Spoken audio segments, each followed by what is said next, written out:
আজকের আমরা দেখতেছি আমাদের সমাজে ইবাদতের নামে যে সমস্ত কার্যকলাপগুলো হচ্ছে, যেরকম দৃষ্টান্ত হিসাবে আমি বলতে চাই যে সামনে আমাদের দুইটা জিনিস হাতছানি দিয়ে ডাকতেছে।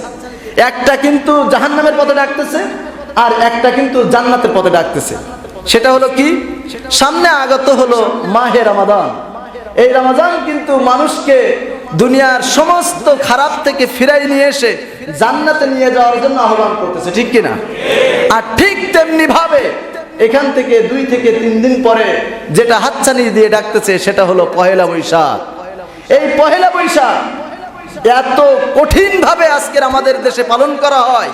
এই পয়লা বৈশাখের নামে যে সমস্ত শিরক, যে সমস্ত খারাপ, যে সমস্ত অনইসলামিক, যেগুলো ইসলাম বিরোধী, সবগুলো আজকের রাষ্ট্রীয়ভাবে পালন করা হয়। কথা বলেন ঠিক কিনা?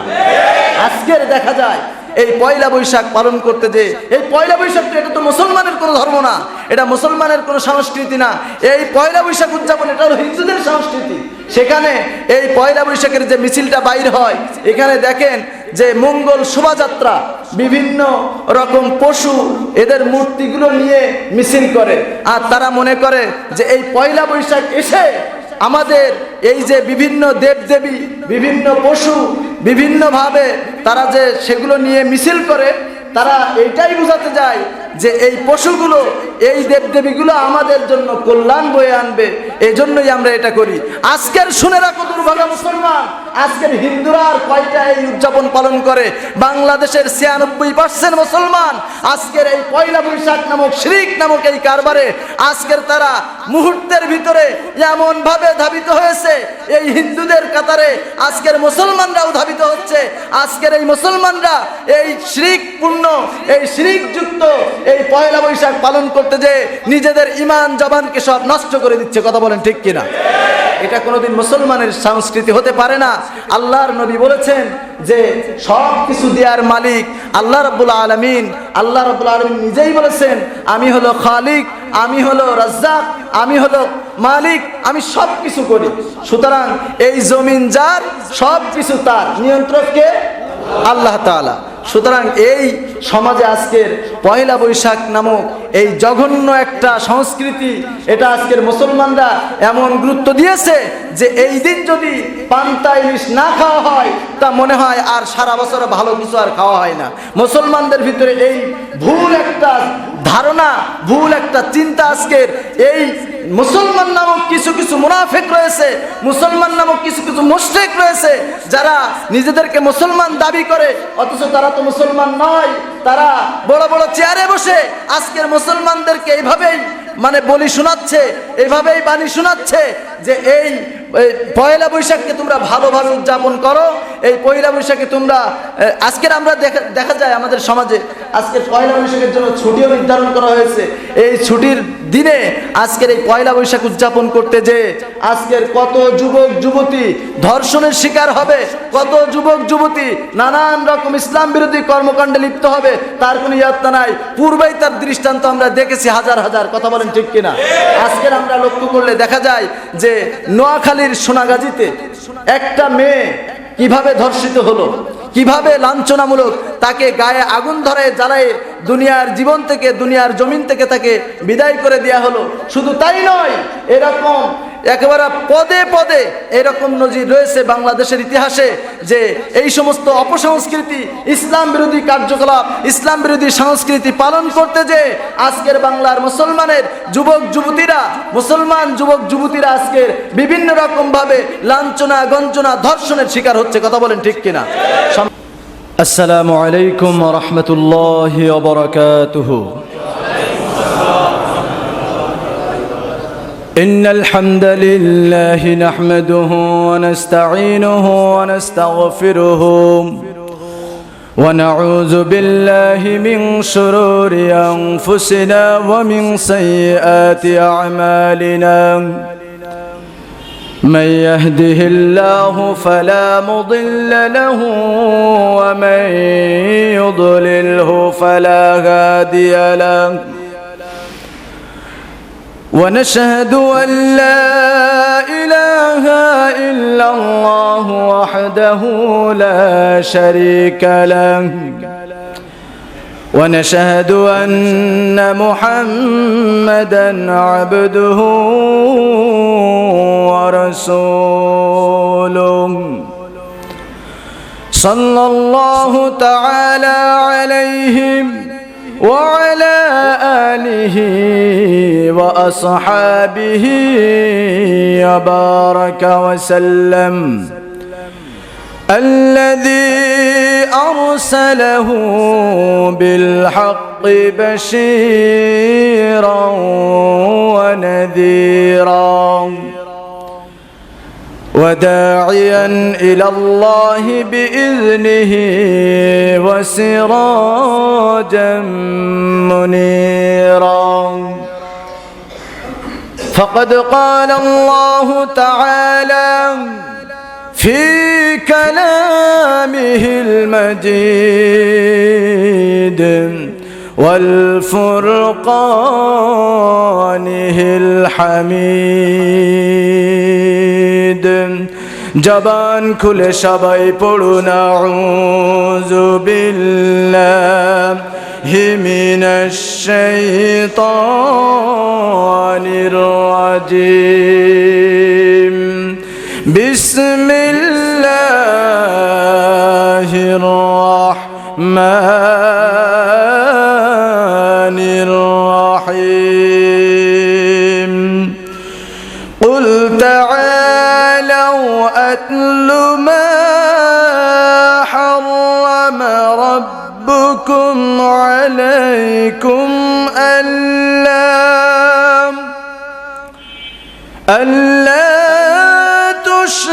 تشركوا به شيئا وبالوالدين إحسانا ولا تقتلوا أولادكم من إملاق نحن نرزقكم وإياهم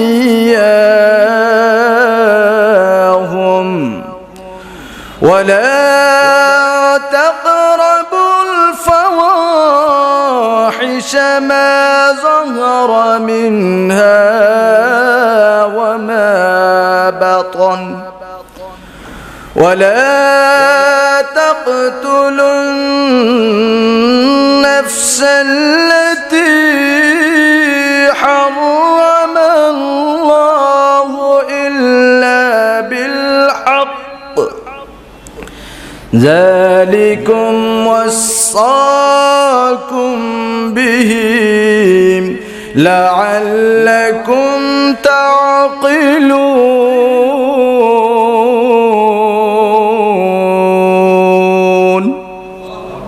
যাদের হৃদয়ে আছে আল্লাহর ভয় তারা কভু পথ ভুলে যায় না আল্লাহর প্রেম ছাড়া এই দুনিয়ায় কারো কাছে কোনো কিছু চাই না যাদের হৃদয়ে আছে আল্লাহর ভয় তারা কভু পথ ভুলে যায় না আল্লাহর প্রেম ছাড়া এই দুনিয়ায় কারো কাছে কোনো কিছু চায় না রাতের আধারে যারা সিজদাতে রয় দু চোখের অশ্রুতে নদী যেন বয় সালনার হাত ছানি যতই আসুক সালনার হাত ছানি যতই আসুক পিছনে ফিরেও তাকাই না যাদের হৃদয়ে আছে আল্লাহর ভয় তারা কভু পথ ভুলে যায় না দিন কায়েমের পথে যারা অবিচল, তারা হলো আল্লাহর প্রিয়জন। বাতিলের কাছে যারা হার মানে না, সংগ্রাম করে যায় মরণ। হেরার আলোতে যার হৃদয় রঙিন, হাতে আল জিহাদে দিত সঙ্গীন। সত্যের পথে যারা নিবেদিত প্রাণ, সত্যের পথে যারা নিবেদিত প্রাণ, শত্রুকে কভু ভয় পায় না। যাদের হৃদয়ে আছে আল্লাহর ভয়, তারা কভু পথ ভুলে যায় না। আল্লাহর প্রেম ছাড়া এই দুনিয়ায় কারো কাছে কোনো কিছু চায় না। তারা কোনো পথ ভুলে যায় না, তারা কভু পথ ভুলে যায় না। ঠিক কিনা? উপস্থিত সম্মানিত মুসল্লি কেরাম, ফুজুলায়ে আযম, দূরে ও কাছ থেকে আগত আমার দিনদার পরেশগার কোরআন প্রেমিক রাসূল প্রেমিক আমার সম্মানিত ভাই ও বাবাজিরা, আমরা আল্লাহ তাআলার দরবারে সর্বপ্রথমে লাখো কোটি সুজুদ এবং শুকরিয়া জ্ঞাপন করতেছি যে মহান মনিব, যে মহান রব আমাদেরকে দুনিয়ার অসংখ্য ব্যস্ততা থেকে পৃথক করে নিয়ে আজকের এই পবিত্র জুমার দিনে আল্লাহ রাব্বুল আলামিন তার বন্দিগি করার জন্য, তার দাসত্ব করার জন্য আমাদেরকে আসার এবং বসার সুযোগ করে দিয়েছেন। এজন্য আমরা খুশি না বেজার? খুশি হয়ে সেই মহান রব্বুল আলামিনের দরবারে একযোগে আকাশ বাতাস মুখরিত করে দিয়ে আমরা সমস্বরে প্রাণ করে শুকরিয়া জ্ঞাপন করতেছি। সকলে বলছি আলহামদুলিল্লাহ। দুরূদ আর সালাম পেশ করছি মহান মানবতার মুক্তির দিশারি সরকারে দু আলম রাহমাতুল লিল আলামিন সাইয়্যিদুল মুরসালিন যে নবীকে আল্লাহ রাব্বুল আলামিন বিশ্বের মাঝে রহমত স্বরূপ সৃষ্টি করলেন, সেই রাসূলের জন্য বাংলাদেশের প্রান্ত হতে সালাম জানাই। হে রাসূল, আল্লাহ রাব্বুল আলামিন যেন আমাদের সালামটুকুন বিশ্ব নবী জনাবে মুহাম্মদুর রাসূলুল্লাহ সাল্লাল্লাহু আলাইহি ওয়াসাল্লামের রওজা মুবারকে পৌঁছায় দেন। জোরে বলেন আমিন। মাগফিরাত কামনা করছি সেই সমস্ত শহীদ ভাইদের জন্য যারা দিনের জন্য প্রাণ দিয়ে শহীদ হয়েছেন, রক্ত দিয়েছেন, নিজেদের খুন ঢেলে দিয়েছেন। দিন কায়েমের জন্য যারা আল্লাহ তাআলার পথে নিবেদিত প্রাণ হয়েছেন, সেই সমস্ত শহীদ ভাইদের জন্য আল্লাহ তাআলার কাছে দোয়া করি আল্লাহ রাব্বুল আলামিন যেন তাদেরকে জান্নাতের উচ্চ মাকাম দান করেন। আমরা বলি আমিন। সম্মানিত ভাইয়েরা, আলোচনার বিষয় হলো শিরক, আল্লাহর সাথে অংশী স্থাপন করা। এটাকে আরবিতে বলা হয় শিরক। আজকের সেই শিরক বিষয়ে আমরা কোরআন এবং হাদিসের আলোকে কিছু কথা শুনবো। আল্লাহ রাব্বুল আলামিন যেন আমলের নিয়তে শ্রবণ করার তৌফিক দান করেন। আমরা বলি আমিন। সম্মানিত ভাইয়েরা, আলোচনার সূচনায় আমি বলবো যে আমি যে কিতাব থেকে, আমি যে গ্রন্থ থেকে আপনাদের সম্মুখে আলোচনা নিয়ে এসেছি, এই গ্রন্থ কার? একটু চিল্লাই বলেন, এই গ্রন্থ কার? সেই আল্লাহ রাব্বুল আলামিনের গ্রন্থ থেকে আমরা জানতে পেরেছি আল্লাহ রাব্বুল আলামিন বর্ণনা করতেছেন, ও দুনিয়ার মানুষ, আমি তোমাদেরকে দুনিয়ার মাঝে এমনিতেই সৃষ্টি করি নাই। আল্লাহ রাব্বুল আলামিন কোথায় বলছেন? আল্লাহ রাব্বুল আলামিন কোরআনুল কারীমের ভিতরে সূরাতুল মুমিনুন 18 নম্বর পারা 8 নম্বর পৃষ্ঠার 11 নম্বর লাইনের ভিতরে আল্লাহ রাব্বুল আলামিন বিশ্বের কাছে জানাই দিলেন, আফা হাসিবতুম আন أنما خلقناكم عبثا وأنكم إلينا لا ترجعون ও দুনিয়ার মানুষ, তোমরা কি মনে করেছো যে এই দুনিয়ার মাঝে তোমাদেরকে আমি এমনিতেই সৃষ্টি করেছি, এমনিতেই ছেড়ে দিয়েছি?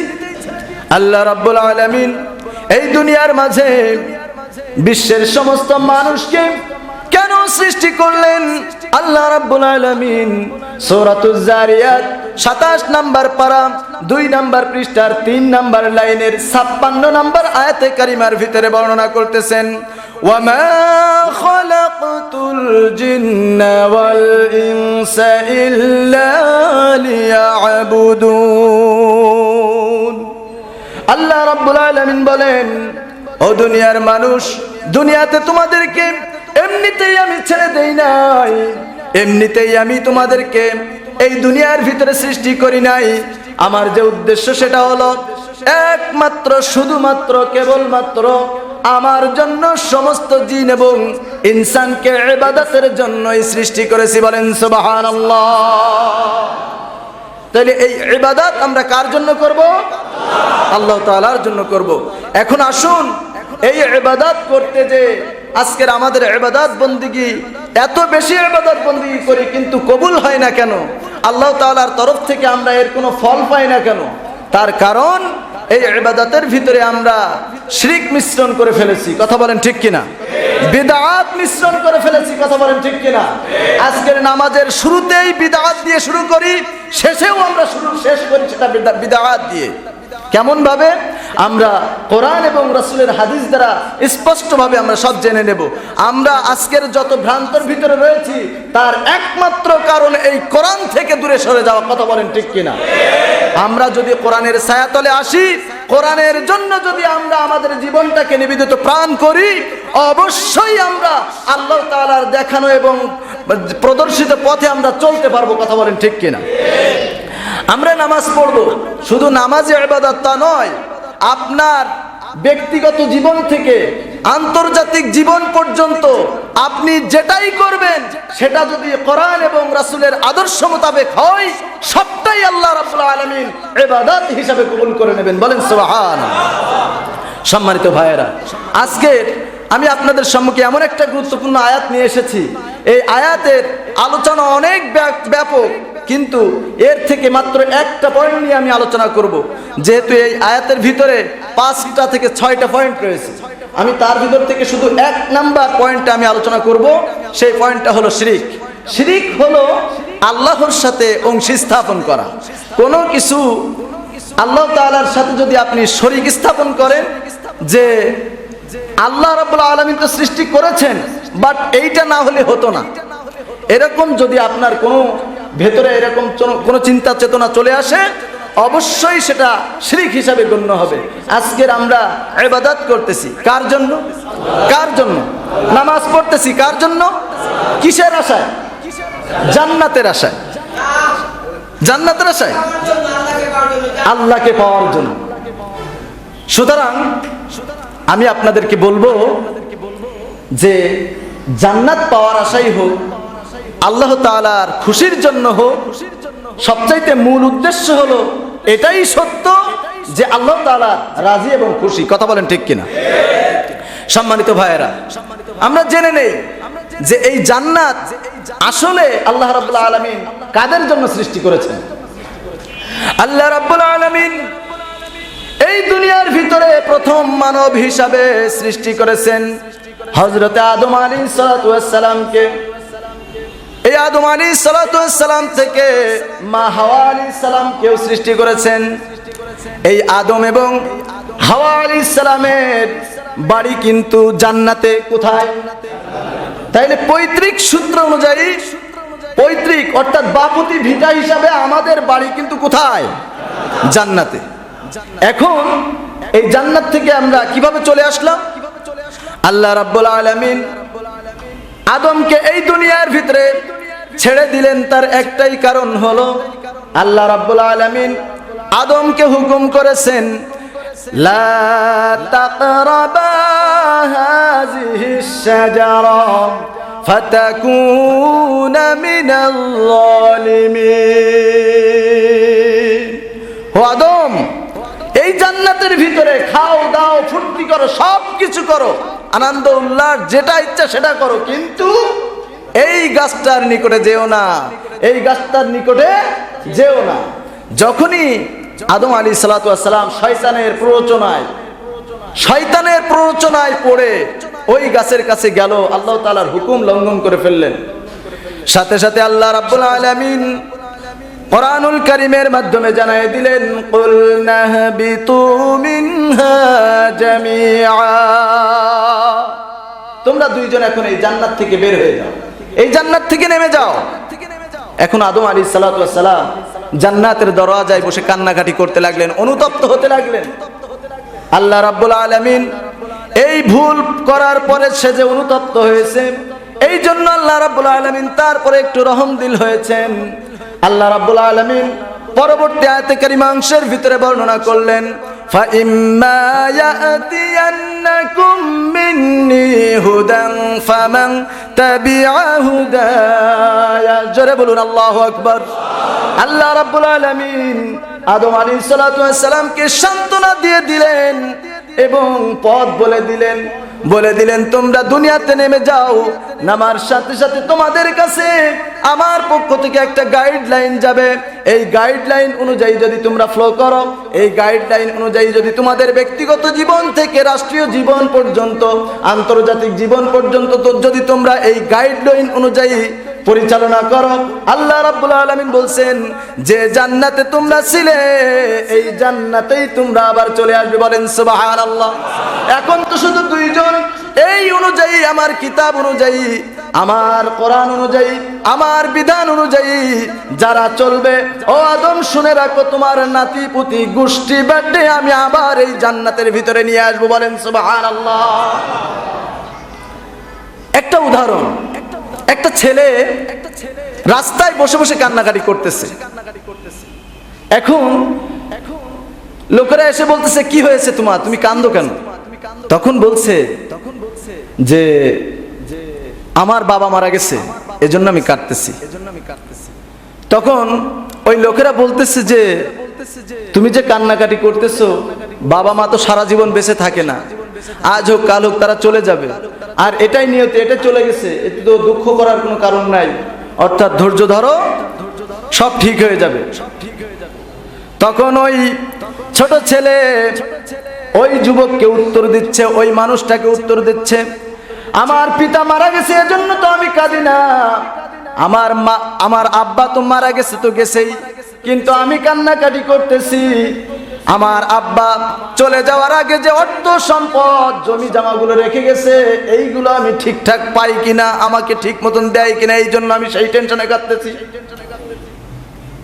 তখন লোকেরা বলতেছে তুমি যদি বাবার 1 নম্বর সন্তান হও তুমি যদি বাবার আদরের সন্তান হও সলিড সন্তান যদি তুমি হয়ে থাকো অবশ্যই তুমি আইন অনুযায়ী সব সম্পত্তির মালিক হয়ে যাবা ও আমার বন্ধুগণ এই ছোট্ট একটা উদাহরণ দিয়ে আমি আপনাদেরকে বোঝাতে চাই আজকের যে পৈতৃক সম্পত্তি বাবুতি ভিটা আমাদের যে জান্নাত এই জান্নাতে যেতে হলে আমাদেরকে ওই রকম 1 নাম্বার সন্তান হওয়া লাগবে কথা বলেন ঠিক কিনা যদি আজকের আমরা 1 নম্বর সন্তান যদি না হতে পারি 1 নম্বর সন্তান হতে গেলে আল্লাহ রাব্বুল আলামিন যে কথা বলছেন ফাইম্মা ইয়াতিয়ান্নাকুম মিন্নি হুদান ফামান তাবিআ হুদায়া আমার পক্ষ থেকে এই পৃথিবীতে একটা হেদায়েতের জন্য মানুষের কল্যাণের জন্য সুপথে চলানোর জন্য ভালো পথে চলার জন্য আমার পক্ষ থেকে যে গাইডলাইন যাবে এই গাইডলাইনকে যারা ফলো করবে ওরাই হবে হলো একমাত্র সন্তান ওরাই হবে হলো 1 নাম্বার সন্তান আর এই 1 নাম্বার সন্তানদের জন্য আমি রব্বুল আলামিন তাদের এই বাপতি সম্পত্তি জান্নাত আবার ফিরিয়ে দেব বলেন সুবহানাল্লাহ আজকের যারা 1 নাম্বার সন্তান থেকে ফিরে এসে দুনিয়ার মোহে পড়ে আজকের আল্লাহ তাআলার গাইডকে ফলো করা থেকে বাদ দিয়ে আজকের দুনিয়ার অসংখ্য মানব রচিত বিধানের দিকে তারা এরকম ভাবে তাদের মুখটা আজকের সেই দিকে প্ররোচিত করছে, সেই দুনিয়ার মত এবং পথ অনুযায়ী চলার কারণে তারা কিন্তু আজকের 1 নাম্বার সন্তান থেকে 2 নাম্বার সন্তান হয়ে গেছে। কথা বলেন ঠিক কিনা? এই দুনিয়ার ভিতরে যারা 2 নাম্বার সন্তান, ঠিক তেমনি ভাবে যারা 2 নাম্বার সন্তান তারা যেমন জান্নাত পাবে না, সলিড ভাবে ওই জমি জমার হিসাব পাবে না, ঠিক তেমনি ভাবে 1 নাম্বার সন্তান যদি হওয়া যায় দুনিয়াতেও লাভ হয়ে যাবে, পিতার যে পৈতৃক সম্পত্তিগুলো রয়েছে এগুলোও পাওয়া যাবে। ঠিক তেমনি ভাবে আল্লাহ তাআলা বলছেন 1 নাম্বার সন্তান আমার দেখানো পথ এবং মত অনুযায়ী চলতে যদি পারো অবশ্যই তোমাদের যে বাপতি ভিটা জান্নাত, এই জান্নাত তোমরা পেয়ে যাবে। বলেন সুবহানাল্লাহ। সম্মানিত ভাইয়েরা, এখন এই 1 নাম্বার জিনিসটা হলো আল কোরআন। আরো একটা দৃষ্টান্ত দেই, সেটা হলো দেখেন, এখানে আমরা অনেকেই মোটর গাড়ি চালাই, তাই না? মোটর সাইকেল আছে। এখন মোটর সাইকেলের কিন্তু 2টা ট্যাঙ্কি আছে। কয়টা ট্যাঙ্কি আছে? 2টা ট্যাঙ্কি আছে। একটা হলো তেলের ট্যাঙ্কি আর একটা হলো মোবিলের ট্যাঙ্কি। আপনার কত কিলোমিটার পরে এইটার মোবিল চেঞ্জ করতে হবে, কতদূর কিভাবে আপনার তেল ভরলে এইটার ইঞ্জিনটা স্থায়িত্ব পাবে, সব কিছু মানে সুন্দর রাখার জন্য এই মোটরসাইকেল যিনি আবিষ্কার করেছেন সাথে কিন্তু একটা গাইডলাইনও দিয়েছেন। কথা বলেন ঠিক কিনা? এই গাইডলাইন দেওয়ার পরে বলে দিয়েছে যে এই অনুযায়ী সবকিছু করবা। ঠিক তদ্রূপ ভাবে আমাদের এই 3.5 হাত যে বডি নামক ইঞ্জিনটা, এই ইঞ্জিনটার জন্য কিন্তু একটা গাইডলাইন রয়েছে। সেই গাইডলাইনটার নাম কি? আল কোরআন। আল্লাহ রাব্বুল আলামিন কিন্তু এই গাইডলাইন দিয়েছেন এই ইঞ্জিনটাকে, এই 3.5 হাত বডি নামক ইঞ্জিনটাকে কিভাবে চলতে হবে, কিভাবে চালাতে হবে, সেটার একটা গাইডলাইন স্বরূপ এই কোরআন দিয়েছেন। সুতরাং আজকের যদি আমরা সেই গাইডলাইন অনুযায়ী মোবিলের ট্যাঙ্কিতে যদি তেল ভরি আর তেলের ট্যাঙ্কিতে যদি মোবিল ভরি, ঠিক যেমনি ভাবে ওই মোটরসাইকেল চলবে না, নষ্ট হয়ে যাবে। ঠিক তেমনি ভাবে আল্লাহ রাব্বুল আলামিনের এই দুনিয়ায়, আল্লাহ তাআলার এই জমিনে আল্লাহ তাআলার কোরআনকে বাদ রেখে মানব রচিত বিধানের দিকে যদি আমরা ফলো করি, ঠিক তেমনি ভাবে আমাদের এই 3.5 হাত বডিটা এরকম জরাজীর্ণ হয়ে যাবে, ধ্বংস হয়ে যাবে। কথা বলেন ঠিক কিনা? সম্মানিত ভাইয়েরা, এজন্য কোরআন ফলো করতে হবে। যে কোরআন থেকে আমি আলোচনা করতেছি যে শিরিকটা হলো কি, সেই শিরিক সম্পর্কে আল্লাহ রাব্বুল আলামিন এই আয়াতে কারিমার ভিতরে বর্ণনা করতেছেন। আল্লাহ রাব্বুল আলামিন বলেন, তোমরা এই জমিনে আমার কোরআন অনুযায়ী চলবে। এখন চলতে গেলে অনেক রকম মত, অনেক রকম বাঁকা পথ তোমাদের সম্মুখে আসবে। এই পথগুলো থেকে তোমরা নিরাপদ থাকবে। ফ্রেশ থাকার জন্য এই কোরআনকে তোমরা ফলো করো। সেই কোরআনের একটি আয়াত আপনাদের সম্মুখে আমি তেলাওয়াত করেছি। আল্লাহ রাব্বুল আলামিন এই আয়াতে কারিমার ভিতরে বলছেন, কুল তাআলাউ আতলু মা হারামা রাব্বুকুম আলাইকুম আল্লা তুশরিকু বিহি শাইআ। আল্লাহ রাব্বুল আলামিন রাসূলকে সম্বোধন করে এই আয়াতটা জাতির কাছে বর্ণনা করে দিলেন। আল্লাহর নবীকে বললেন, হে নবী আপনি বলে দিন, এসো তোমাদের ওপর তোমাদের রব যা হারাম করেছেন সেই হারামগুলো থেকে তোমরা ফিরে থাকার জন্য আমার এই আয়াতগুলোকে তোমরা শ্রবণ করো। সেই হারামটা হলো কি? আল্লাহ রাব্বুল আলামিন 1 নম্বরে বর্ণনা করেছেন, লা তুশরিকু আল্লা তুশরিকু বিহি শাইআ। 1 নম্বর হারাম হলো সেইটা যে আল্লাহ তাআলার সাথে যে শরীক করা, এটা কিন্তু একেবারে টোটালি হারাম, আল্লাহ রাব্বুল আলামিনের তরফ থেকে বলে দিয়েছেন। সুতরাং আমরা আল্লাহর সাথে কোনো কিছুকে শরীক করব, শরীক করব, কোনো অবস্থাতে শরীক করা যাবে না। সম্মানিত ভাইয়েরা, এই আয়াতটা কিভাবে নাজিল হলো? আল্লাহ রাব্বুল আলামিন সব কিছু বিশ্বের মাঝে মানুষের কাছে সব কিছু জানাই দিলেন। কিভাবে? তৎকালীন সময়ে কিন্তু এই প্রচারের মাধ্যম, এখন যেরকম আমরা মাইক, তারপরে বিভিন্ন রকম ভাবে মিডিয়া, এগুলো আমরা ব্যবহার করি, কিন্তু তৎকালীন সময়ে এইরকম ছিল না। আমরা আয়াতের শুরুতে জেনেছি তাআলাউ একটা শব্দ। এই তাআলাউ বলতে আসো। তাআলাউ শব্দের অর্থ কি? আসো। আল্লাহ রাব্বুল আলামিন এই তাআল শব্দটা তৎকালীন সময়ে যদি কোনো কিছু মানুষের কাছে পৌঁছানোর দরকার হতো, মানুষরা লাল কাপড় নিয়ে পাহাড়ের উপরে দাঁড়ায় এই তাল তাল বলে চিৎকার দিত, আর যখন এই শব্দটি উচ্চারণ করত সমস্ত মানুষগুলো একত্রিত হয়ে যাইত। তৎকালীন সময়ে আল্লাহর নবীর কাছে যখন এই সূরা আল আনআম নাজিল হলো, এই সূরা আল আনআমের এই আয়াতটা মানুষের কাছে পৌঁছানোর জন্য, হারাম থেকে ফেরানোর জন্য আল্লাহর নবী বিশ্ব নবী জনাবে মুহাম্মদুর রাসূলুল্লাহ সাল্লাল্লাহু আলাইহি ওয়াসাল্লাম এই লাল কাপড় নিয়ে পাহাড়ের পদদেশে দাঁড়ায় তাআল তাআল বলে চিৎকার করলো যে তোমরা আসো, তোমাদের জন্য একটা বাণী রয়েছে, একটা নসিহত রয়েছে। এখন সমস্ত মানুষ যখন একত্রিত হয়ে গেল, আল্লাহর নবী তখন ঘোষণা করলেন তোমরা আল্লাহর সাথে কোনো কিছুকে শরীক করো না। আজকে এই শুধু এইখানেই এই যে শিরকের আয়াতটা বর্ণনা করেছি আপনাদের সম্মুখে, শুধু এই একটা আয়াত দিয়ে ক্ষান্ত হন নাই। আল্লাহ রাব্বুল আলামিন এই কোরআনের ভিতরে অসংখ্য আয়াত দিয়েছেন, যার ভিতরে এই শিরক সম্পর্কে এত সতর্ক করেছেন, সাবধান করেছেন। আল্লাহ রাব্বুল আলামিন পবিত্র কোরআনুল কারীমের 114টা সূরার ভিতরে সূরা আল লুকমান 31 নম্বর সূরা আল লুকমান হিসেবে একটা সূরা দিয়েছেন। এই লোকমান তো কোনো নবী ছিলেন না, নবী ছিলেন, রাসূলও ছিলেন না। সুতরাং এই লোকমানের নামে কেন সূরা দিলেন?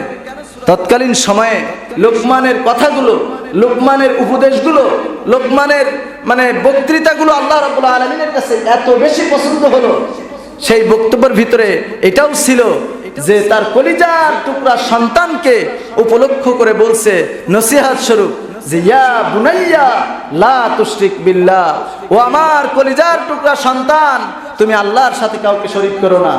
আল্লাহর সাথে শরীক করলে ইন্না শিরকা লাযুলমুন আযীম, আল্লাহর সাথে শরীক করাটা মহা অন্যায়, মহা গুনাহ। সুতরাং আমরা এই শিরক থেকে আমরা সর্ব অবস্থায় বিরত থাকবো। আল্লাহ রাব্বুল আলামিন যেন তৌফিক দান করেন, বলেন আমিন। সম্মানিত ভাইয়েরা, কিভাবে শিরক হচ্ছে আল্লাহ রাব্বুল আলামিন রাসূলের মাধ্যমে বিশ্বের মাঝে জানিয়ে দিলেন। এই শিরকটা হলো বেশ কয়েক প্রকারের আছে, মোট 56 প্রকার এই শিরক আছে। তার ভিতরে বড় শিরক হলো এক ইম্পর্টেন্ট, যে গুরুত্বপূর্ণ প্রাথমিকভাবে আছে যে শিরকে আকবার এবং শিরকে আসগার। তারপরে আছে শিরক ফিল রুবুবিয়্যাত, শিরক ফিল উলুহিয়্যাত, শিরক ফি আসমা ওয়া সিফাত। এইরকম ভাবে আল্লাহ রাব্বুল আলামিন একে একে 56টা শিরকের কথা এখানে বর্ণনা করেছেন। 56টা শিরকের ভিতরে মানুষের ভিতরে থাকে, সে আর মুসলমান থাকতে পারে না, সে মুসলমানের খাতা থেকে তার নামটা চলে যায়। সুতরাং আমাদের দেখতে হবে যে এই শিরকে আকবার কিভাবে হয়। আজকের আমরা দেখতেছি আমাদের সমাজে ইবাদতের নামে যে সমস্ত কার্যকলাপগুলো হচ্ছে, যেরকম দৃষ্টান্ত হিসাবে আমি বলতে চাই যে সামনে আমাদের দুইটা জিনিস হাতছানি দিয়ে ডাকতেছে, একটা কিন্তু জাহান্নামের পথে ডাকতেছে, আর একটা কিন্তু জান্নাতের পথে ডাকতেছে। সেটা হলো কি? সামনে আগত হলো মাহে রমাদান। এই রমাদান কিন্তু মানুষকে দুনিয়ার সমস্ত খারাপ থেকে ফিরাই নিয়ে এসে জান্নাতে নিয়ে যাওয়ার জন্য আহ্বান করতেছে, ঠিক কিনা? আর ঠিক তেমনি ভাবে এখান থেকে 2 থেকে 3 দিন পরে যেটা হাতছানি দিয়ে ডাকতেছে সেটা হলো পহেলা বৈশাখ। এই পহেলা বৈশাখ এত কঠিন ভাবে আজকের আমাদের দেশে পালন করা হয়। এই পয়লা বৈশাখের নামে যে সমস্ত শিরক, যে সমস্ত খারাপ, যে সমস্ত অনইসলামিক, যেগুলো ইসলাম বিরোধী, সবগুলো আজকের রাষ্ট্রীয়ভাবে পালন করা হয়। কথা বলেন ঠিক কিনা? আজকের দেখা যায় এই পয়লা বৈশাখ পালন করতে, যে এই পয়লা বৈশাখ, এটা তো মুসলমানের কোনো ধর্ম না, এটা মুসলমানের কোনো সংস্কৃতি না। এই পয়লা বৈশাখ উদযাপন এটা হলো হিন্দুদের সংস্কৃতি। সেখানে এই পয়লা বৈশাখের যে মিছিলটা বাইর হয়, এখানে দেখেন যে মঙ্গল শোভাযাত্রা, বিভিন্ন রকম পশু, এদের মূর্তিগুলো নিয়ে মিছিল করে। আর তারা মনে করে যে এই পয়লা বৈশাখ এসে আমাদের এই যে বিভিন্ন দেবদেবী, বিভিন্ন পশু, বিভিন্নভাবে তারা যে সেগুলো নিয়ে মিছিল করে, তারা এইটাই বোঝাতে যায় যে এই পশুগুলো, এই দেবদেবীগুলো আমাদের জন্য কল্যাণ বয়ে আনবে, এই জন্যই আমরা এটা করি। আজকের শুনে রাখো দুর্ভাগা মুসলমান, আজকের হিন্দুরা আর কয়টা এই উদযাপন পালন করে? বাংলাদেশের 96% মুসলমান আজকের এই পয়লা বৈশাখ নামক শিরক নামক এই কারবারে আজকের তারা মুহূর্তের ভিতরে এমন ভাবে ধাবিত হয়েছে, এই হিন্দুদের কাতারে আজকের মুসলমানরাও ধাবিত হচ্ছে। আজকের এই মুসলমানরা এই শিরকপূর্ণ, এই শিরকযুক্ত এই পয়লা বৈশাখ পালন করতে যে নিজেদের ঈমান জবানকে সব নষ্ট করে দিচ্ছে। কথা বলেন ঠিক কিনা? এটা কোনোদিন মুসলমানের সংস্কৃতি হতে পারে না। আল্লাহর নবী বলেছেন যে সব কিছু দেওয়ার মালিক আল্লাহ রাব্বুল আলামিন। আল্লাহ রাব্বুল আলামিন নিজেই বলেছেন, আমি হলো খালিক, আমি হলো রাজ্জাক, আমি হলো মালিক, আমি সব কিছু করি। সুতরাং এই জমিন যার, সব কিছু তার, নিয়ন্ত্রক কে? আল্লাহ তাআলা। সুতরাং এই সমাজে আজকের পয়লা বৈশাখ নামক এই জঘন্য একটা সংস্কৃতি, এটা আজকের মুসলমানরা এমন গুরুত্ব দিয়েছে যে এই দিন যদি পান্তা ইলিশ না খাওয়া হয় তা মনে হয় আর সারা বছর ভালো কিছু আর খাওয়া হয় না। মুসলমানদের ভিতরে এই ভুল একটা ধারণা, ভুল একটা চিন্তা আজকের এই মুসলমান নামক কিছু কিছু মুনাফিক রয়েছে, মুসলমান নামক কিছু কিছু মুশরিক রয়েছে, যারা নিজেদেরকে মুসলমান দাবি করে অথচ তারা তো মুসলমান নয়। তারা বড় বড় চেয়ারে বসে আজকের মুসলমানদেরকে এইভাবেই মানে বলি শোনাচ্ছে, এইভাবেই বাণী শোনাচ্ছে যে এই পয়লা বৈশাখকে তোমরা ভালোভাবে উদযাপন করো। এই পয়লা বৈশাখে তোমরা আজকের আমরা দেখা যায় আমাদের সমাজে আজকে পয়লা বৈশাখের জন্য ছুটিও নির্ধারণ করা হয়েছে। এই ছুটির দিনে আজকের এই পয়লা বৈশাখ উদযাপন করতে যে আজকের কত যুবক যুবতী ধর্ষণের শিকার হবে, কত যুবক যুবতী নানান রকম ইসলাম বিরোধী কর্মকাণ্ডে লিপ্ত হবে, তার কোনো ইয়াত্তা নাই। পূর্বেই তার দৃষ্টান্ত আমরা দেখেছি হাজার হাজার। কথা বলেন ঠিক কিনা? আজকের আমরা লক্ষ্য করলে দেখা যায় যে নোয়াখালীর সোনাগাজীতে একটা মেয়ে কিভাবে ধর্ষিত হলো, কিভাবে লাঞ্ছনামূলক তাকে গায়ে আগুন ধরে জ্বালায় দুনিয়ার জীবন থেকে, দুনিয়ার জমিন থেকে তাকে বিদায় করে দেয়া হলো। শুধু তাই নয়, এরকম একেবারে পদে পদে এরকম নজির রয়েছে বাংলাদেশের ইতিহাসে যে এই সমস্ত অপসংস্কৃতি, ইসলাম বিরোধী কার্যকলাপ, ইসলাম বিরোধী সংস্কৃতি পালন করতে যে আজকের বাংলার মুসলমানের যুবক যুবতীরা, মুসলমান যুবক যুবতীরা আজকের বিভিন্ন রকম ভাবে লাঞ্ছনা গঞ্জনা ধর্ষণের শিকার হচ্ছে। কথা বলেন ঠিক কিনা? সম্মানিত ভাইয়েরা, মসজিদ থেকে আমি এটাই আহ্বান করি, আজকের এই যে মানে এই সাময়িক ঘটে যাওয়া যে বিষয়টা আজকের মিডিয়া যুগে তোলপাড় হয়ে যাচ্ছে, একটা মেয়েকে যেভাবে এই দুনিয়ার জমিন থেকে বিদায় করে দেয়া হলো, দুনিয়ার জমিন থেকে বিদায় করে দেয়া হলো, আমরা এটা যে বিদায় করা হলো এর জন্য অনেক চিন্তা করে দেখেছি যে এই বিদায়ের পিছনে কিন্তু তার যে অপরাধ ছিল না তা নয়। সে যেভাবে নিজেকে প্রদর্শন করেছে ঠিক তার সেই প্রদর্শনীর কারণে আজকের মুসলিম সমাজ আজকের বিভিন্নভাবে খারাপের দিকে নিমজ্জিত হয়েছে, তার দিকে আকৃষ্ট হয়েছে, যার কারণে আজকের সে এই দুনিয়ার জীবন থেকে আজকের বিদায় নিতেও কোনো রকম পরোয়া হলো না। আগুনের ভিতরে তাকে জ্বালায়ে এমনভাবে চলে যেতে হলো যেটা বাংলার ইতিহাসে বিরল।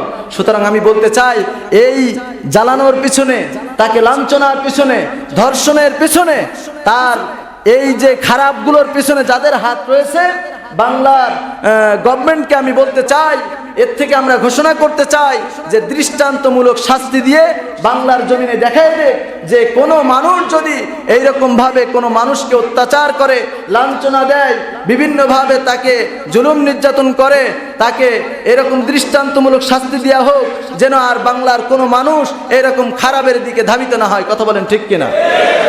সম্মানিত ভাইয়েরা, আরো শুধু তাই বলবো না, আজকের কোরআনের কথা বলতে গেলেই গায়ে আগুন ধরে যায়, কোরআনের কথা সহ্য হয় না। বর্তমান সময়ে পেপার পত্রিকা খুললেই দেখা যায় আজকের কোরআনের কথা বলতে গেলে ট্যাক্স দেয়া লাগে। কথা বলেন ঠিক কিনা?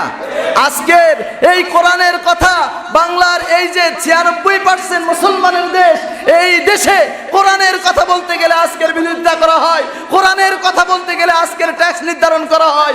কোরআনের কথা বলার জন্য আজকের বাংলার বড় বড় যারা বক্তা রয়েছে, বড় বড় কোরআন প্রেমিক যারা রয়েছে, এদের মুখকে কিভাবে বন্ধ করা যায় সব সময় তার পায়তারা করতেছে, চক্রান্ত করতেছে। কথা বলেন ঠিক কিনা? সম্মানিত ভাইয়েরা, আমরা মুসলমান, আমরা কিন্তু সারা জীবন বেঁচে থাকবো না। আমরা বীরের জাতি, আমরা বাঁচতে হলে আমরা সিংহের মতো বাঁচতে চাই, আমরা বিড়ালের মতো বাঁচতে চাই না। কথা বলেন ঠিক কিনা? কোনো অবস্থাতে আমরা এই রকম কোনো খারাপ কোনো কিছু সহ্য করব না। কোরআনের বিরোধিতা যারাই করবে, যেই করুক, সেই তার বিপক্ষে আমরা সোচ্চার হব, আমরা প্রতিবাদ করব। কোনো অবস্থাতে যেন কোরআনের কথা বলা দমিয়ে দিতে না পারে, দাবিয়ে দিতে না পারে, নষ্ট করে না দিতে পারে, এদিকে আমাদের খেয়াল করতে হবে। সুতরাং আমি আপনাদেরকে বলতে চাই, আজকের কোরআনের কথা আমরা শুনবো, কোরআনের কথা বলবো, আর এই কোরআনের কথা বলতে গিয়ে, কোরআনের কথা শুনতে যে যদি আমাদের জুলুম নির্যাতনের শিকার হতে হয়, আমরা কি পিছপা হব? কখনো পিছপা হব না। এই কোরআনের কথা আমরা শ্রবণ করব, কোরআনের কথা অনুযায়ী আমরা চলবো, আমাদের জীবনটাকে আমরা সাজাবো। আল্লাহ তাআলা তৌফিক দান করেন, বলেন আমিন। সম্মানিত ভাইয়েরা, এই কোরআনের ভিতরে আল্লাহ রাব্বুল আলামিন যে যতগুলো বিধিবিধান দিয়েছেন, এই কথাগুলো তো সমগ্র সব মুসলমানের জন্য, সব মানুষের জন্য। যেরকম আজকের যদি বলা হয় মিম্বার থেকে, স্টেজ থেকে যদি বলা হয় যে চোরের শাস্তি হাত কেটে দাও, জেনার শাস্তি পাথর ছুঁড়ে তাকে দুনিয়ার জমিন থেকে বিদায় করে দাও, এসবগুলো বললেই কি ও হলো স্বাধীনতা বিরোধী, ও হলো নানান রকম ভাবে ইসলাম বিরোধী, ও ইসলামের নামে জঙ্গিবাদ করতেছে, ও ইসলামের নামে সন্ত্রাসবাদ করতেছে। কথা বলেন নাউযুবিল্লাহ। সম্পূর্ণ কোরআন বিরোধী কথা এগুলো। সুতরাং আমরা কোরআনের সমস্ত কথাগুলো মেনে নেব। আজকের যে আমি শিরিক সম্বন্ধে আপনাদের সম্মুখে আমি কথা বলতে চেয়েছিলাম, আজকের এই সমসাময়িক কথাগুলো বলতে যে আমাদের কথা হয়তো অনেক সংক্ষেপ হয়ে যাচ্ছে, তো আমি আপনাদের এটাই বলবো যে কোরআনের ভিতরে আল্লাহ রাব্বুল আলামিন যতগুলো বিধিবিধান দিয়েছেন আমাদের ভালোর জন্য দিয়েছেন। সুতরাং এই বিধিবিধানগুলো 100% আমরা মেনে নেব। কথা বলেন ঠিক কিনা? সম্মানিত ভাইয়েরা, আমি আপনাদের বলবো যে আল্লাহ রাব্বুল আলামিন কোরআনের ভিতরে যত বিধিবিধান দিয়েছেন, তার ভিতরে আমি যে বিষয়টা নিয়ে আলোচনা করতে চেয়েছি সেটা হলো শিরিক। এই শিরিক আপনাদেরকে স্যার নতুন করে বলবো না। শিরিক যেমন আপনি, আল্লাহ রাব্বুল আলামিন আপনাকে সৃষ্টি করেছেন, আপনাকে রিজিকও দিয়েছেন, কিন্তু আপনি বলতেছেন যে আমি যদি জমিনে ভালোভাবে চাষ না করতাম তাহলে আমার এই রিজিকটা আমি পাইতাম না। আমি অসুস্থ হয়েছি, ভালো ডাক্তার যদি না দেখাতাম তাহলে আমি সুস্থ হতে পারতাম না। আমি এখানে যে এসেছি, আমার যে ইনকামের সোর্স এত বৃদ্ধি হয়েছে, তার কারণ হলো মাজারে গিয়েছিলাম, বাবার দোয়া নিয়ে এসেছি, যার কারণে আমার এই চাকরির প্রমোশন হয়েছে, আমার ব্যবসায় উন্নতি হয়েছে, আমার সর্বদিক দিয়ে আমার বাবা আমার জন্য দোয়া করেছে। এই যে ভুল চিন্তা, খারাপ চিন্তা, এগুলো সম্পূর্ণ সব শিরক। সুতরাং এর থেকে আমাদেরকে ফিরে থাকতে হবে। সম্মানিত ভাইয়েরা, আজকের আমরা আমাদের বিপদ আপদ হলে, সমস্যা হইলে আমরা দৌড়াই যাই অন্যদিকে, অথচ আল্লাহ রাব্বুল আলামিন কোরআনুল কারীমের ভিতরে বর্ণনা করছেন, ইয়া আইয়ুহাল ইনসানু মা গাররাকা বিরাব্বিকাল কারীম। ও দুনিয়ার মানুষ, দুনিয়ার কোন জিনিস তোমাদেরকে আল্লাহর দিক থেকে অন্যদিকে মুখটা ঘুরাই দিল?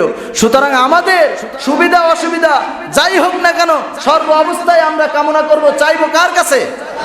আল্লাহর কাছে। সুতরাং আমার ভাইয়েরা, সর্ব অবস্থায় আল্লাহ তাআলার হুকুম অনুযায়ী আমাদেরকে চলতে হবে। আল্লাহ রাব্বুল আলামিন শিরকটা এত খারাপ বলেছেন কেন? আল্লাহ তাআলা বলেন, সমস্ত গুনাহ আমার বান্দারা যদি করে, সমস্ত গুনাহগুলো আমি মাফ করে দেব, কিন্তু একমাত্র শুধুমাত্র আমার সাথে যারা শরীক করে, এই শিরকের গুনাহ আমি রব্বুল আলামিন আমার বান্দাদেরকে ক্ষমা করব না। শিরক এত মহা অন্যায়।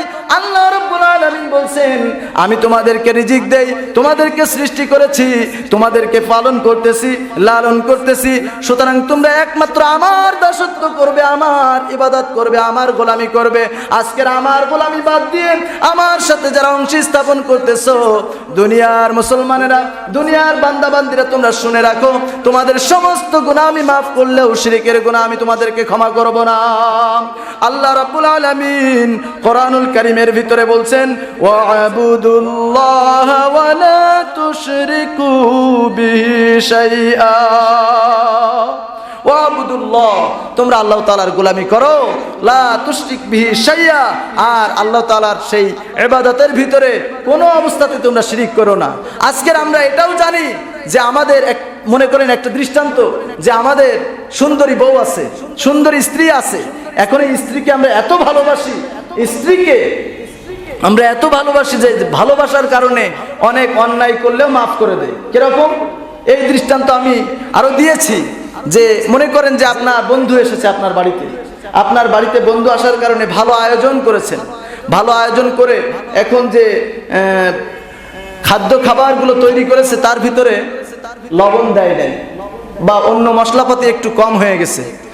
এখন বন্ধু আপনার কাছে আপত্তি করতেছে, এটা তো তেমন একটা ভালো হয় না। তখন ওই বন্ধুর দিকে তাকায়েও আপনি এটাই বলতেছেন যে না, হয়তো ভুল করে দিয়েছে। তার কারণ সেটা হলো আপনি ভালোবাসার খাতিরে আপনার স্ত্রীকে কিন্তু আপনি মাফ করে দিচ্ছেন। তারপরে মনে করেন যে আপনার একটা কাপড় আয়রন করার সময় ফুরাই ফেলেছে, একটা দামি একটা কাপড়, আপনি স্ত্রীকে ভালোবাসার খাতিরে সেটা আর কিছু বলতেছেন না, অন্যায়টাকে ক্ষমা করে দিচ্ছেন। ঠিক তেমনি ভাবে আমি বলবো যে এত স্ত্রীর ভালোবাসা, এত আপনি আপনার স্ত্রীকে ভালোবাসেন, আপনি অফিসে যান, আপনি হয়তো 9টা 5টা অফিস করেন, আপনি অফিস থেকে কোনো কারণে 5টার আগেই বাড়িতে চলে আসলেন, 5টার আগেই আপনি বাড়িতে চলে আসলেন, হয়তো দেখা যাচ্ছে আপনি 12:30টায় চলে আসলেন। বাড়িতে এসে দেখলেন যে আপনার ঘরে আপনার স্ত্রীর সাথে অন্য একজন পুরুষ মানুষ রয়েছে। এখন বলুন তো, আপনি কি এত ভালোবাসার স্ত্রী, এত আদরের স্ত্রী, এত যত্নের স্ত্রী, আপনি কি আর রাখবেন না ওই স্ত্রীকে ওই সাথে সাথে বিদায় করে দেবেন? কথা বলেন। এত ভালোবাসার স্ত্রী যে আপনি তাকে এত অপরাধ অন্যায় করলেও আপনি তাকে ভালোবাসার খাতিরে তাকে মানে ক্ষমা করে দিচ্ছেন, কিন্তু যখন এসে দেখলেন যে আপনার স্ত্রীর সাথে আরেকজন পুরুষ কাটাচ্ছে, তখন আপনার মানে অবস্থাটা কেমন হবে? আপনার অবস্থাটা কেমন হবে? সুতরাং আমার বন্ধুগণ, আমি বলতে চাই, যেমনি ভাবে এই ভালোবাসার স্ত্রীকে নানান অপরাধ করার পরেও ক্ষমা করে দেই, কিন্তু যখন আমরা দেখি ওই স্ত্রীর সাথে অন্য একজন পুরুষ মানুষ কথা বলতেছে, ওই স্ত্রীর সাথে অন্য পুরুষ সময় দিচ্ছে, আমরা যেমনি ভাবে এটা সহ্য করতে পারি না। আল্লাহ রাব্বুল আলামিন বলেন, এই দুনিয়ার ভিতরে আমার বান্দা বান্দি চলার সময় নানান রকম ভাবে অপরাধ করে, যত অপরাধ করেন আল্লাহ রাব্বুল আলামিন বলেন, আমি আমার বান্দাদেরকে, আমি আমার বান্দীদেরকে ভালোবাসার খাতিরে মাফ করে দেই। বলেন সুবহানাল্লাহ। কিন্তু যখন আমার সাথে কোনো বান্দা, কোনো বান্দি অন্য কোনো কিছুকে শরীক স্থাপন করে, আমি রব্বুল আলামিন ওই বান্দাকে আর ক্ষমা করি না। আমার ভাইয়েরা, ঠিক যেমনি ভাবে আপনি সামান্য কয় টাকা দেনমোহর দিয়ে আপনার স্ত্রীর পরে এত বেশি একটা বড় শক্তি, বড় একটা ক্ষমতা প্রয়োগ করলেন, সামান্য হয়তো 10,000, 50,000, 20,000, 1 লাখ টাকা দেনমোহর নিয়ে, মোহরানা দিয়ে আপনি আপনার স্ত্রীকে নিয়ে এসে সামান্য এই বিষয়টা আপনি সহ্য করতে পারলেন না। যে আল্লাহ রাব্বুল আলামিন আপনাকে আমাকে পালতেছেন, যে আল্লাহ রাব্বুল আলামিন আমাদেরকে সৃষ্টি করেছেন, আমাদেরকে রিজিক দিচ্ছেন, সেই আল্লাহ রাব্বুল আলামিনের সাথে যদি অন্য কাউকে শরীক করা হয়, আপনি এখানে ক্ষমতা দেখাচ্ছেন, এটা দিয়েই আপনি প্রমাণ করতেছেন, এটা দিয়েই আপনি প্রকাশ করতেছেন যেমনি ভাবে আমরা ক্ষমা করব না, ঠিক তেমনি ভাবে আল্লাহ রাব্বুল আলামিন বলছেন, আমার কোন বান্দা বান্দি যদি অন্যায় করে আমি সব মাফ করে দেব, কিন্তু আমার সাথে যখন শরীক স্থাপন করবে আমি ওই বান্দা বান্দিদেরকে ক্ষমা করব না। সুতরাং সর্ব অবস্থায় আমরা একমাত্র দাসত্ব করব কার? আমাদের এই গোলামির ভিতরে, আমাদের এই দাসত্বের ভিতরে অন্য কোনো কিছুকে আমরা কখনো সাব্যস্ত করব, শরীক করব? কখনো শরীক করব না। আজকের আমাদের বিশ্বাস ঢুকে গেছে যে আমরা বিভিন্ন দরবারে চলে যাই, আর এই দরবারে কিছু আলেমও রয়েছে, আজকের তাদের জবান থেকে, এই সমস্ত আলেম নামক জাহেলদের জবান থেকে এমন এমন খারাপ কথাগুলো বাইর হচ্ছে। এই সাম্প্রতিক লক্ষ্য করা যাচ্ছে যে একজন বড় মাপের বক্তা, বড় মাপের আলেম নামক জাহেল, এ বলতেছে যে আল্লাহর কোরআন নাকি শবে বরাতে নাজিল হয়েছে। নাউযুবিল্লাহ। অথচ আল্লাহ রাব্বুল আলামিন নিজেই বলছেন যে এই কোরআনকে আমি নাজিল করেছি হলো রমজান মাসে। আর সে মানুষদেরকে ধাবিত করতেছে, কিভাবে বলতেছে? সে বলতেছে আপনাদের কিছু দরকার হলে, কোনো কিছু চাওয়ার হলে আপনারা মাজারে চলে যান। এইভাবে মানে এ করতেছে। আপনারা ইউটিউব সার্চ করলেই আপনি এটা দেখতে পারবেন। যে সে মানুষদেরকে এইভাবেই ধাবিত করতেছে যে তোমাদের কোনো কিছু দরকার হইলে, তোমাদের কোনো কিছু চাওয়ার থাকলে, কোনো কিছু যদি তোমাদের নিতে হয়, তাহলে তোমরা এই যে বিভিন্ন জায়গায় মাজার আছে, এই মাজারগুলোই তোমরা চলে যাবা, মাজারের কাছে যে হাত উঠাবা আর বলবা আমার এই সমস্যা, আমার ওই সমস্যা, আমার সমস্যাগুলো সমাধান করে দেন। বলেন নাউযুবিল্লাহ। সে এইভাবে মানুষদেরকে ধাবিত করতেছে। আজকের বলতে চাই, যারা ইসলামের কথাগুলোকে এইভাবে অপপ্রচার, অপব্যাখ্যা করে চালাচ্ছে, এই সমস্ত আলেম নামক জাহেলদেরকে ধরে নিয়ে বাংলার গভর্নমেন্টকে আমি বলতে চাই, এই সমস্ত জাহেলদেরকে দৃষ্টান্তমূলক শাস্তি দিয়ে মানুষদেরকে বলে দেওয়া হোক যে এরা ইসলাম বিরোধী, এরাই হলো রাষ্ট্র বিরোধী, এরা হলো কোরআন বিরোধী, সুতরাং এদের থেকে সাবধান হতে হবে, আর এদেরকে আমরা দৃষ্টান্তমূলক শাস্তি কামনা করতেছি। কথা বলেন ঠিক কিনা? সম্মানিত ভাইয়েরা, আল্লাহ রাব্বুল আলামিন বলছেন যে কাল কিয়ামতের ময়দানে, কাল কিয়ামতের ময়দানটা এমন কঠিন হবে, সেখানে কিন্তু কারোর সুপারিশ চলবে না। আজকের তো আমরা বিভিন্নভাবে আমরা কামনা করি, আমরা এটাই মনে করতেছি যে মাজারে যে আমাদের অমুক সমস্যার কথা বললেই হয়তো সব কিছু আমাদের দিয়ে দেবে, আর সেই বিশ্বাস দিয়ে মা বোনরা সহ খবরে যে বলতেছি আমার সন্তান দরকার, অনেকদিন বিয়ে করেছি সন্তান হয় না, আমার চাকরির প্রমোশন দরকার, আমার ব্যবসায় উন্নতি দরকার, আমার এই দরকার, আমার সেই দরকার, আমার স্বাস্থ্য ভালো না, সব দিয়ে দেন।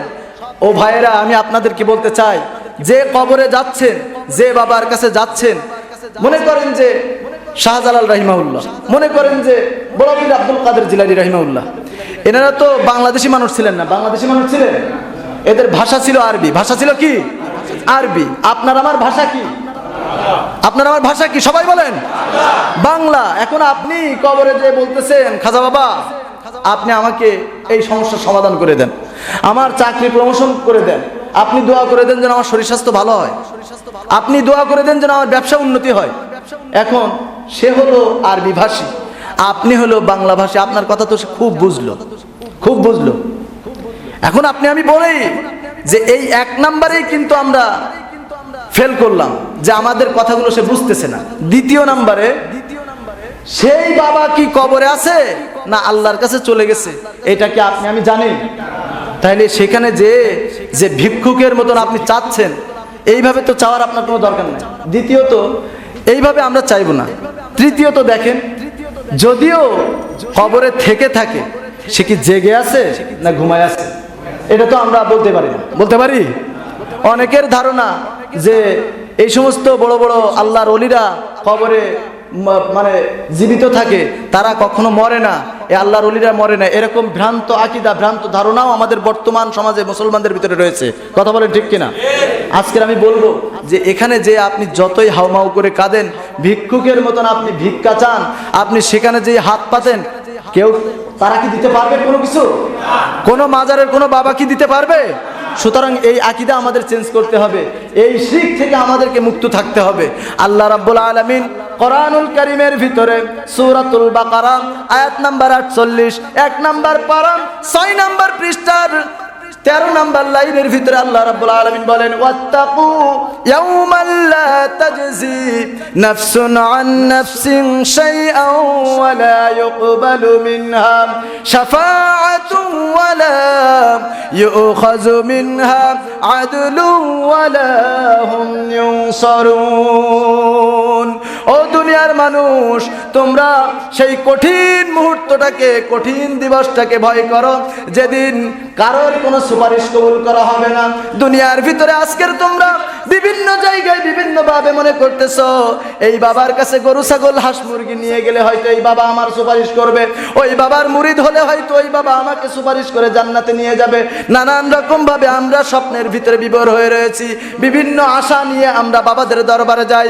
ও দুনিয়ার মানুষ, তোমরা শুনে রাখো, দুনিয়ার ভিতরে যে সমস্ত ভণ্ড, যে সমস্ত শয়তান, যারা অলিও শয়তান, শয়তানের অলি, এই সমস্ত শয়তানরা, ভণ্ডরা তোমাদেরকে যে ধোঁকা দিচ্ছে, ধোঁকা দিয়ে তোমাদেরকে, তোমাদের ধন সম্পদ, টাকা পয়সা তোমাদের কাছ থেকে লুটে নিচ্ছে, এই সমস্ত শয়তানেরা, এই সমস্ত ভণ্ডরা তোমাদের কাছে যে ভরসা দিচ্ছে যে আমি তোমাদেরকে সুপারিশ করে জান্নাতে নিয়ে যাব। আল্লাহ রাব্বুল আলামিন বলেন, ও দুনিয়ার মানুষ, সেদিন এমন একটা কঠিন পরিস্থিতি হবে, একমাত্র সেদিন আমি ছাড়া আর কেউ কারোর কোনো জান্নাতে দিতে পারবে না, কেউ কারোর জন্য সুপারিশ করতে পারবে না, কারোর জন্য কোনো রকম মুক্তিপণ নেওয়া হবে না, ঘুষ নেওয়া হবে না। সুতরাং ও দুনিয়ার মুসলমানরা, ও আমার সম্মানিত বন্ধুগণ, ও আমার প্রিয় মুসল্লি ভাইয়েরা, এই মসজিদ থেকে বলতে চাই, দুনিয়ার সমস্ত প্রকার এই আশা ভরসা বাদ দিয়ে সমস্ত পীর বাবা, খাজা বাবা, গাজা বাবা, ল্যাংটা বাবা, বিড়ি বাবা, যত রকম বাবা রয়েছে সমস্ত বাবা থেকে আমরা ফিরে এসে, দুনিয়ার সমস্ত স্বপ্ন থেকে ফিরে এসে সেই জান্নাতে যেতে হবে কেমনি ভাবে, আল্লাহ তাআলার সন্তুষ্টি কেমনি ভাবে পেতে হবে, আল্লাহ রাব্বুল আলামিন কিন্তু সেজন্য কোরআন দিয়েছেন। সুতরাং সমস্ত চিন্তা চেতনা বাদ দিয়ে কোরআনের ছায়াতলে এসে আমাদের বাকি জীবনটা গড়তে হবে। কথা বলেন ঠিক কিনা? আল্লাহ রাব্বুল আলামিন বলেন, এই কোরআন ছাড়া তোমাদের কোনো কিছু সাহায্য করতে পারবে না। এই কোরআন অনুযায়ী তার জীবনটাকে যে পরিচালনা করবে, আল্লাহ রাব্বুল আলামিন বলেন, দুনিয়ার জীবনে যেমনি ভাবে সে উপকৃত হতে পারবে, আখিরাতের জীবনটা তার জন্য আমি কামিয়াবি দান করে দেব। বলেন সুবহানাল্লাহ। আমার ভাইয়েরা, আজকের যে আমরা যে শিরক সম্পর্কে, যে মিথ্যা আশা আকাঙ্ক্ষা সম্পর্কে, মিথ্যা স্বপ্ন সম্পর্কে আমরা জানতে পারলাম যে আল্লাহ তাআলার সাথে শরীক করলে কত বড় গুনাহ হবে। আল্লাহ তাআলা বলছেন সব গুনাহ মাফ করলে ওই শিরকের গুনাহ মাফ হবে না। এর থেকে আমরা এই শিক্ষা নিলাম যে আমরা কখনো শিরক করব না, বিদআত করব না, কোনো অবস্থাতে আমরা আল্লাহ তাআলার নাফরমানিমূলক কোনো কাজ করব না। আর এটা যদি আমরা না করি, আল্লাহ রাব্বুল আলামিন বলছেন তোমাদের ছোট ছোট পাপগুলো আমি ক্ষমা করে দিয়ে জান্নাতুল ফেরদাউস নসিব করে দেব। বলেন সুবহানাল্লাহ। সুতরাং আমার ভাইয়েরা, আসুন সমস্ত প্রকার অপচিন্তা, অপসংস্কৃতি, সব ইসলাম বিরোধী কথা, কাজ এবং মত থেকে আমরা ফিরে এসে একমাত্র যেন কোরআনের পথে চলতে পারি, হাদিস অনুযায়ী চলতে পারি, ইসলামের পথে চলতে পারি। আল্লাহ রাব্বুল আলামিন যেন সে তৌফিক দান করেন। আমরা বলি আমিন। ওয়া আখিরু দাওয়ানা আনিল হামদুলিল্লাহি রাব্বিল আলামিন। হাদা মা ইনদি ওয়াল ইলমু ইনদাল্লাহ। আসসালামু আলাইকুম ওয়া রাহমাতুল্লাহ।